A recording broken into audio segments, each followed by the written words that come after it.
Hey guys, this is a pre-recorded match on Dry Arabia. Me and Tian against PF Hormula and Hennegraskol. So can't go to caster mode. Keep the resources up there. Let's increase the mini map. So we have an okay spawn. You know, Uvu's far, Gold's far, but we got back wood lines. The front gold and Uvu is kind of unfortunate, but having the wood lines is nice. Our opponent here, Tion, was actually a Conqueror player. Pretty high elo. He's like, I want to say he was 1500, 1600 elo. So a really good player, and we did chat in the game as we played, which was nice to help coordinate. Definitely helpful. He's playing English, and our opponent's PF Formula is playing Ottomans. So we kind of, or at least I was expecting, kind of a spearman, feudal wage pressure beginning. Excuse me. And yeah, he's dropping a military school, so we can tell that's happening. And Hringaskal is playing as English. So again, not really a matchup that I was really kind of happy to go up against, but that's going to be workable. If we look at scouting, he ran up the gut and we picked up some sheep in front of him. We're coming up the side. We're picking up all these sheep. So we're getting a good sheep haul. He's got 4. He's scouting out the side of the map.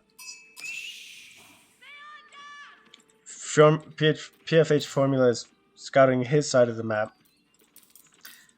You can see that we're kind of scouting our half first, picking that all up. And if you go to their map, yellow kind of hit his side, left his back corner, hit the whole middle, and green Formula kind of hit the middle area, then looped around and got his back. And he did pick up a bunch of sheep that way, so it's a good thing he did actually, because after this we're gonna come down the side and hit the side here, and we do end up picking up a couple more sheep, I believe. Yeah, there's one more there, 2 sheep here. If there was like 3-4 sheep back here, if he hadn't done that, we would have gotten a ton of sheep. So smart plan on his part by doing that. At this point, we had communicated that I would go up with Silver Tree, and he helps me out by scouting out this side of the map. We're gonna drop our Silver Tree right next to our TC. No sense putting it out on this Uvu. You can always pick it up and move it there if you want to, but really, it's just much safer here by our TC. And we're just going around scouting. He's going up with the council hall, and he's tapping up with 3 villagers, so it's definitely not a fast castle play. More likely going into feudal aggression here. Either or. Our Ottoman opponent is sending his first spearman over.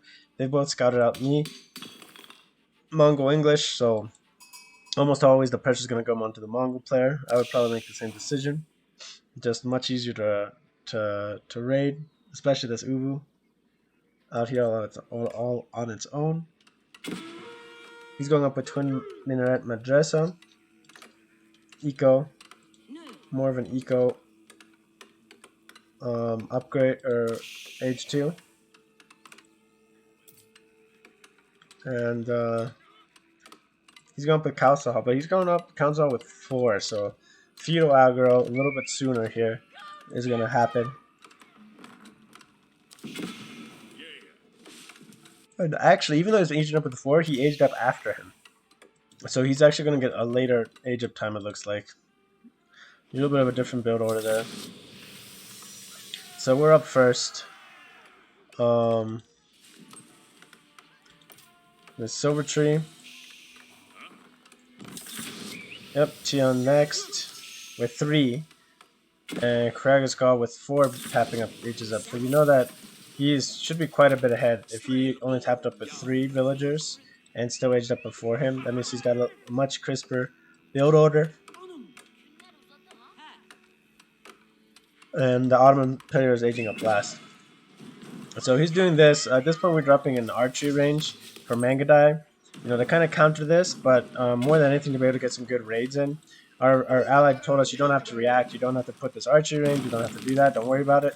I told him not to worry, that I would still be making traders, and then I'm going to go raid. And so he does a really good job of helping me out protecting my Ubu, which is big. And we're going to focus on making Mangudai. Here comes the English pressure.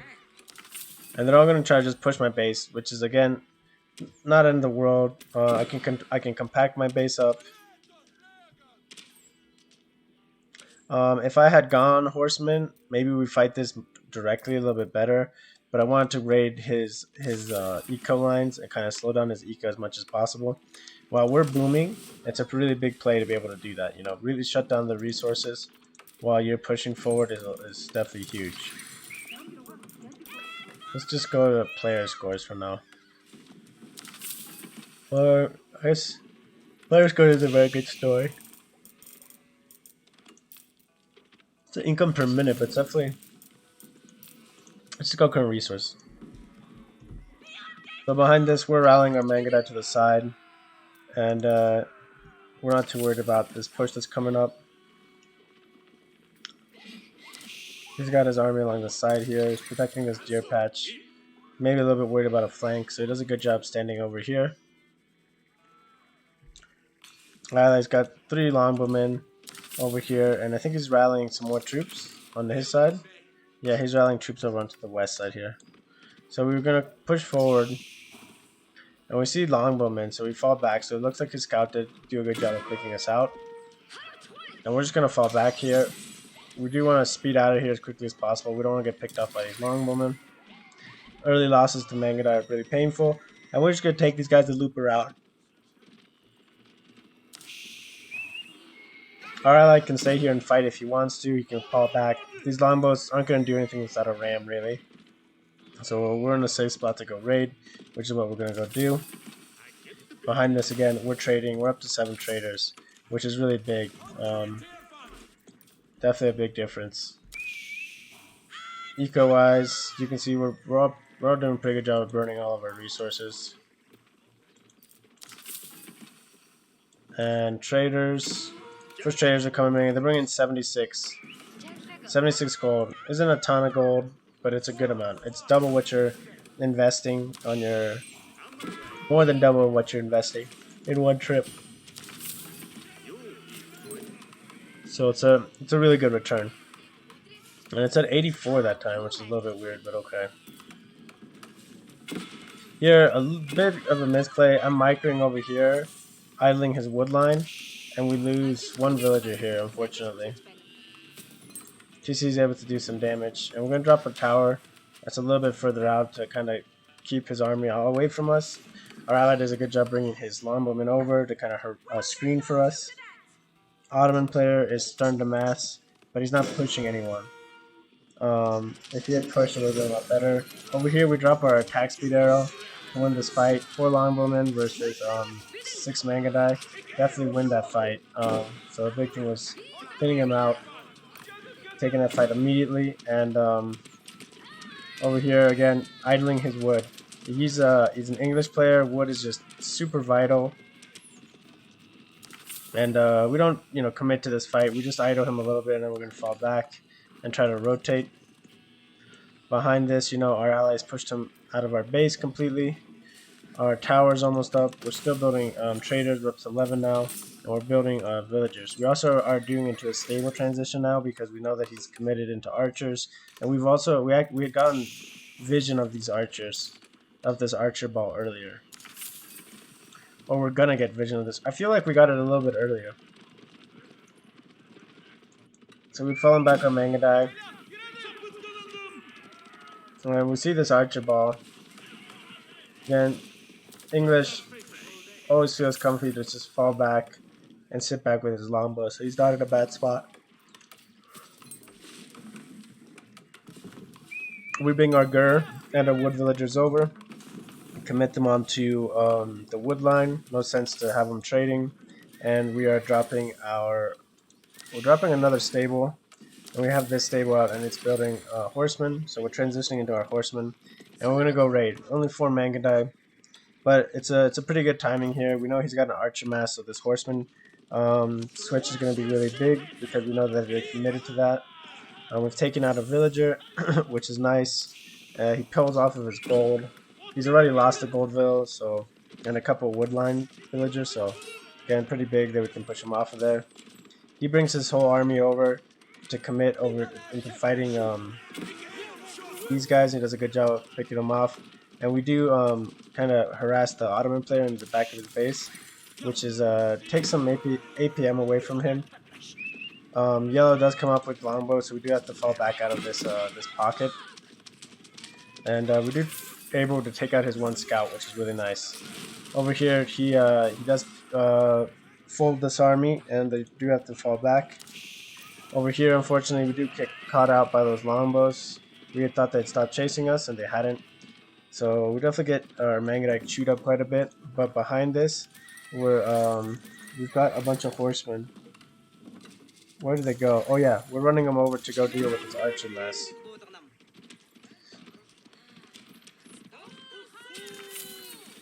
Yeah, we're running them over to go help with this archer mass because it's 2 spearmen, let's see.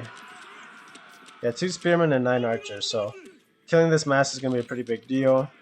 His longbows are, pushing back these guys, and being able to take out this mass is definitely gonna be really helpful. So we're still rallying horsemen. We've got plenty of horsemen coming out with these 2 stables, and we've transitioned into 5 stables. Behind this strong wood eco, we can produce as much infrastructure as we need to, and we are still producing traders throughout this, and now we're up to 17. So really able to boom effectively with our ally going aggressive and building a nice army here. And while he's fighting kind of this fight and was pushing back, he may have overextended a little bit. He might have thought that my horsemen were going to stick around and help, which is probably what part of it was.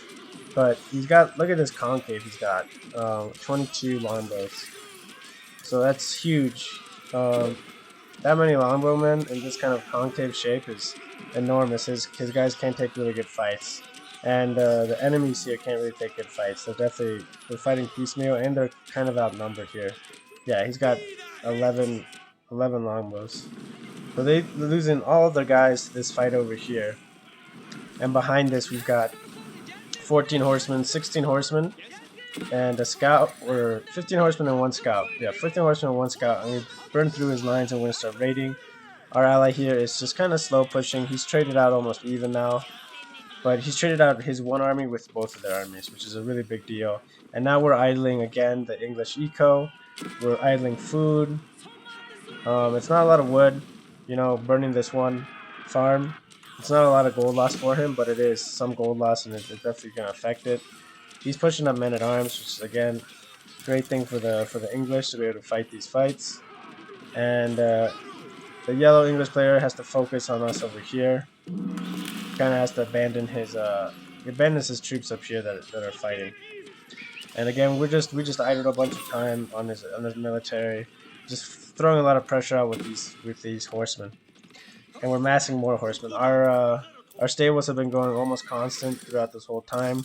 We probably could have bought up to 23 traders, and we probably could have bought up on the way to produce more units. So over here, we're running by. We don't see this archery range on the map. Our ally gets pushed back just a little bit. On this other side, we know we're getting chased, and we're getting in this cav. We set fire to this house, and we lose the aggro, and we're gonna start burning down this military school.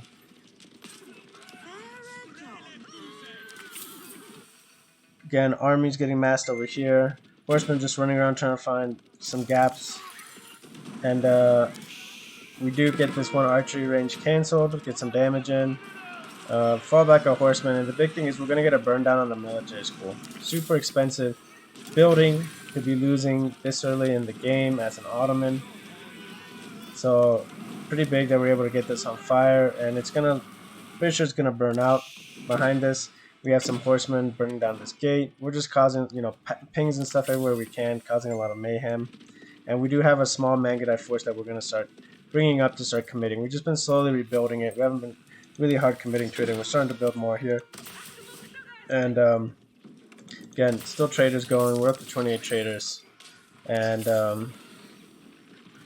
we're looking ready for castle at this point. Yeah, 800 gold. And we've been trading up our gold and stuff too, trading out our gold. So his big army here is chasing us, and we're just looping around. He does lose that military school. And he's going to try to drop an archery range. Behind us, we have more horsemen hitting the front, trying to burn. We're trying to see if there's a hole in the side with the Mangudai here. And our allies here are pushing once again with the longbow mass. We're able to pull these villagers off of this archery range. Again, slowing down production building times is a really big deal. He pulls villagers again to try to stop this burn down. Our horsemen are going to get into this wood line. And we're just going to trade out our horsemen here, I think. We're just going to let them, do as much damage as they can to these villagers. And we're burning this down while our Mangudai are up here. Trying to do some damage. I must have misclicked around here. Yeah, I misclicked that. But Yellow's had to pull his army away and back. And Green is just getting... he can't compete with the men-at-arms and the longbow. Longbows just fall back. Men-at-arms just push. We were through this hole. We're going to start raiding again. And he doesn't have an army to deal with us at this point. And quick game. Good game. Really well played by our ally here, helping protect us on that push when we're getting pushed over there for that 2v1. And he did a really good job of kind of shielding us while we were doing it. So just a quick video of a team game. Hope you guys liked it. And I'll catch you on the next one.